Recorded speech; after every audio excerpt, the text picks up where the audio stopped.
Good morning. Me and Peter are here at the evaporator coil I found a leak on. We're going to replace the evaporator coil, and we're starting outside with the filter dryer. Going to cut out this sight glass too. You can see no pressure in the system, so I'm going to cut this out, get a little bit of copper, and put the filter dryer on. Okay, so I got my cut here and my cut there. I cleaned off the pipe before I cut it, that way I don't get shavings inside. Here's the new filter dryer, and I'm going to show you the spin swage tool. That's how I swage for my solder connections. And it just goes on your drill, you put it on, you spin it, it gets really hot.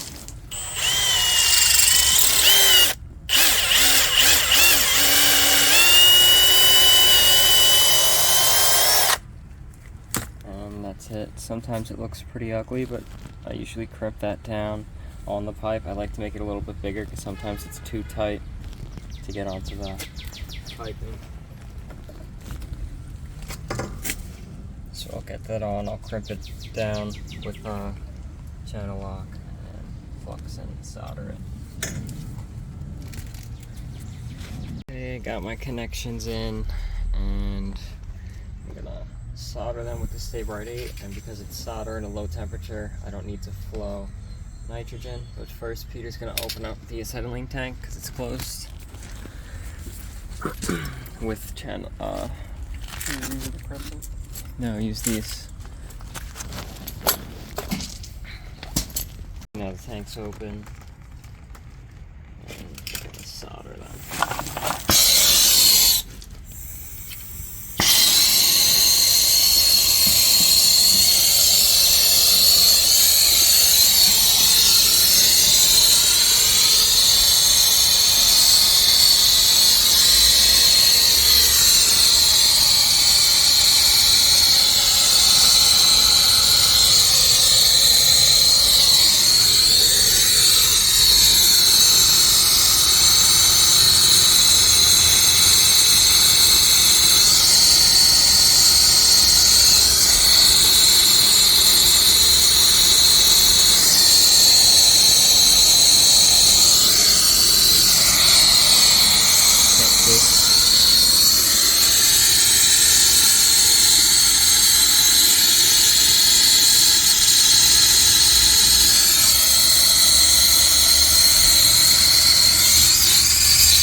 They're all good.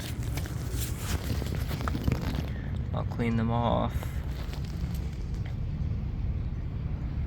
But they're all nice solid connections. I'm also going to insulate this suction line. But now onto the coil inside. So here's our coil. We're going to disconnect the ductwork, push up on it, and disconnect our lines. Take the whole coil out and put a brand new one in and reconnect it. Redo the condensate piping and make sure it's all nice and sealed. Here's the old leaking coil, and here's our new coil with all the pieces we need, and should just go right in as is. Okay, so our new coil is in. Make sure that we hear that hiss. And we pull this out so that we know there's pressure in it and it's not leaking. There we go. And Peter's grabbing the bender, and I'm gonna get some nice bends made, solder that in up to my connections up here, put in the condensate piping, plug up the holes, and we should be good to go. So got a little piece of 3/4 cut, and I am deburring it.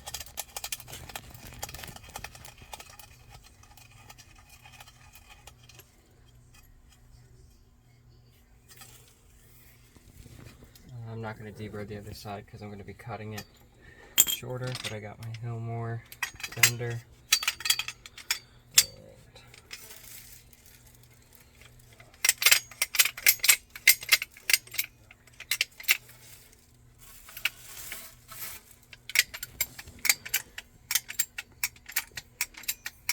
Making a 90 to go into the coil, and then it'll just come straight up and meet with the line set that's there already.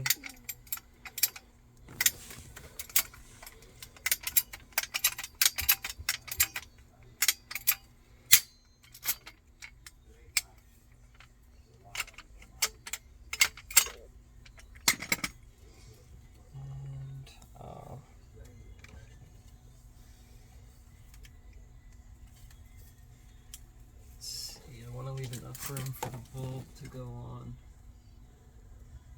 I'll put the bulb on vertical if I can. I'm going to read the manual really quick, but because I think I'm going to cut this shorter. I had to leave this horizontal length on because the bulb has to be put on horizontal. So I cut it where I need to cut it, and I'm going to use the spin swage tool again. It gets a little bit tough with the bigger copper.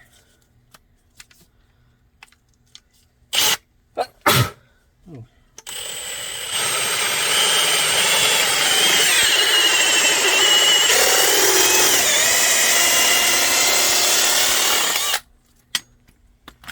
And I'll put some flux on it.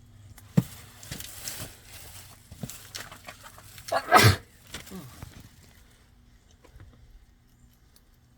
way it slides in, and because it needs to be there anyway.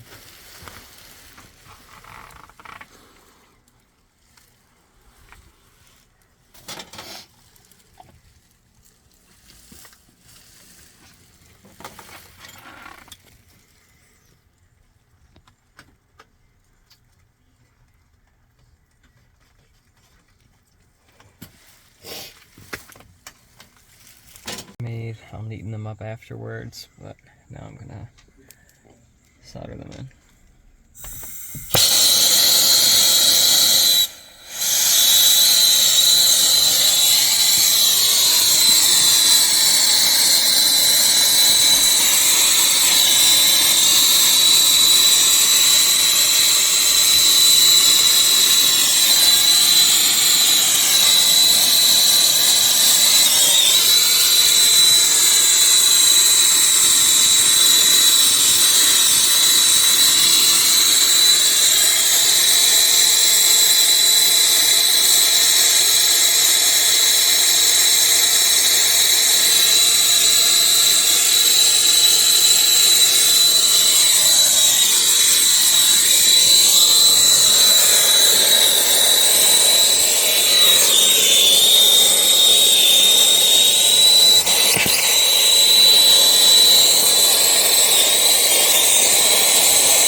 Got all those soldered up.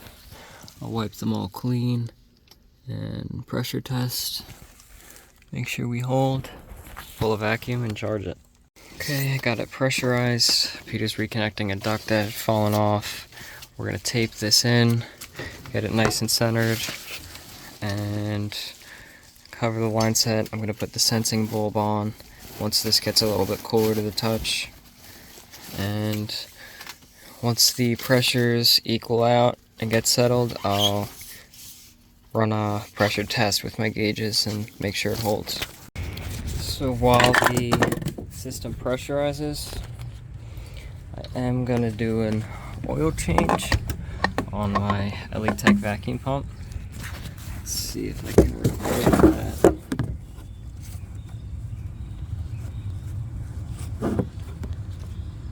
Yeah, kinda. Just open up this screw at the bottom. Let it drain out.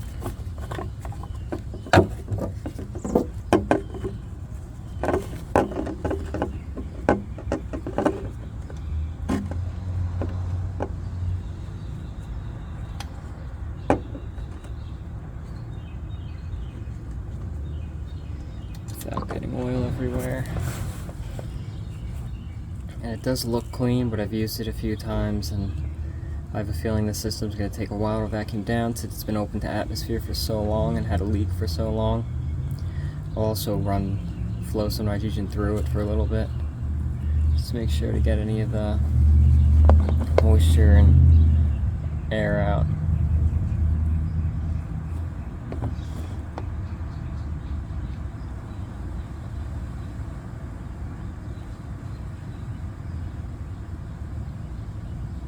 And I have the Just Better JB black gold vacuum pump oil that I'll be putting back into it once this is all drained out.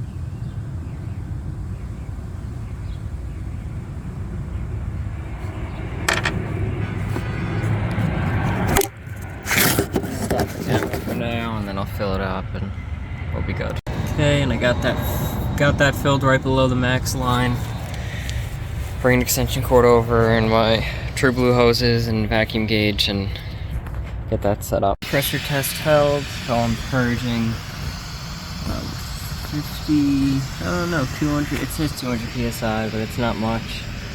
Just to make sure to get any air out. Getting the vacuum set up. And I'll start pulling the vacuum with the LE-Tech vacuum pump and the TruBlu micron gauge. Okay, so we're pulling down. There's the vacuum gauge. Gauge on the pump reads way lower. I have my TruBlu hoses teed and connected because there's only one port on here. And it's definitely going to be a while because it's also vacuuming any of the refrigerant bubbles and the oil and the compressor because everything's open. So just going to let it pull down for a while. Okay, so we got everything hooked back up. Our line set looks a lot neater. Got insulation going all the way through, wrapped the bulb for a little bit right here too so we don't get any drips like there was before. And reconnected the PVC line. Everything's taped up and sealed while it's pulling a vacuum. I'm going to check on the vacuum and see how it's doing while we clean up. Here is where we're at on the micron gauge, 701 and dropping, bouncing around a little bit as it gets any moisture pockets or refrigerant, but 400 on the vacuum pump. Just going to keep letting it run for a while. I'm going to check what I need to do for factory charge. I'm also going to clean this unit up a little bit while I have the time. I'm going to vacuum this out and brush off that coil a little bit. And while we wait for it to vacuum down, cleaning out the inside of the unit. Throw this all into a bucket, vacuum out the smaller debris.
Okay, so charging it up now. Did a decay test. We passed. Couldn't get it all the way down to 150. I got it down to 250. Did the decay test, and it went up to around a little under 300. So it is what it is. I couldn't get it that low just because I can't spend all day here, and the oil and everything. As long as we're below 500, we're good. I got it as low as I could. It takes 4.5 pounds from the factory. I'm gonna put that in. We're gonna run it and then charge it by subcooling, hopefully. If I can find that information, and we'll see how it works. Got my 4.5 pounds in, and I used some scratchy paper on the clamps because somebody in the comments had mentioned that that makes a big difference as far as the temperature reading for the clamps. And I'll hook them up right on the scratchy paper. Contactor is pulled in, just got to plug in the disconnect and make sure we cool and don't freeze. Okay, so we are operating nicely. I am taking total superheat, not superheat from the evaporator coil, but we have 11 degrees of subcooling, 55 degree air inside, 72 degree return, and now I'm gonna take off my high side.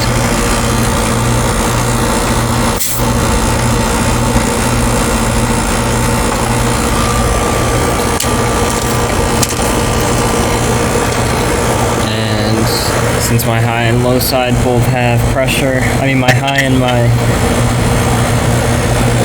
refrigerant charging hose both have pressure. I'm going to open those up, let all that pressure go back into the system.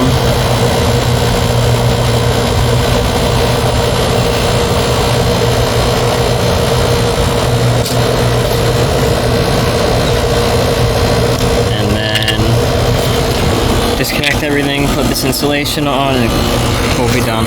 Got the line insulated. Tried to make some nice corners, kind of failed, but it's all insulated. I left this that way someone could get temperature clamps on it easily. Now we're off. Gotta call the customer to collect payment because it's a rental property. But that's it for this video. If you enjoyed, like the video. Comment with any questions or advice or criticism, and subscribe. Thanks for watching.